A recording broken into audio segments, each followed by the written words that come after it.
जिला उन्नयन परिषद मध्य जिलार विकास को आगू नेवाई एक महत्वपूर्ण संस्था। जिलार विकास रे स्वतंत्र उन्नयन परिषद सब गोटे बड़ भूमिका थाए। से क्रम लंबा समय पर मोहन माझी नेतृत्व में ओडिशा सरकार उन्नयन परिषद नुआ अध्यक्ष उपाध्यक्ष नियुक्ति प्रक्रिया को समाप्त कर।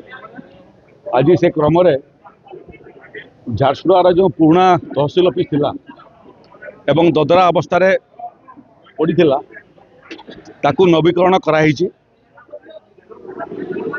आज स्वतंत्र उन्नयन परिषद अध्यक्ष एवं उपाध्यक्षा दुहे दायित्व ग्रहण कले एवं ये कार्यक्रम रे जिलार जिलापाल जिलार आरक्षी अधीक्षक जिलार प्रशासनिक अधिकारी माने भी उपस्थित थिले एवं झारसुगुड़ा जिलार बहुत निर्वाचित प्रतिनिधि माने मध्य उपस्थित थिले।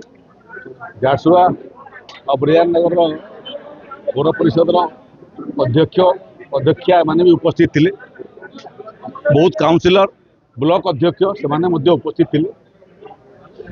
आज समस्त को मोर सही परामर्श कि सबका साथ सबका विकास एवं सबका प्रयास समस्त को सांगरे नहीं ही विकास काम रे जोड़वा।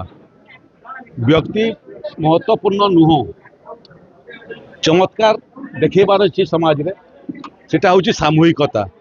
मोर आशा उन्नयन परिषद अध्यक्ष एवं उपाध्यक्षा दुहे झारसुगुड़ा जिलार जिला प्रशासन एवं झारसुगुड़ा जिलार समस्त निर्वाचित प्रतिनिधि मान को लेकर आगू बढ़े।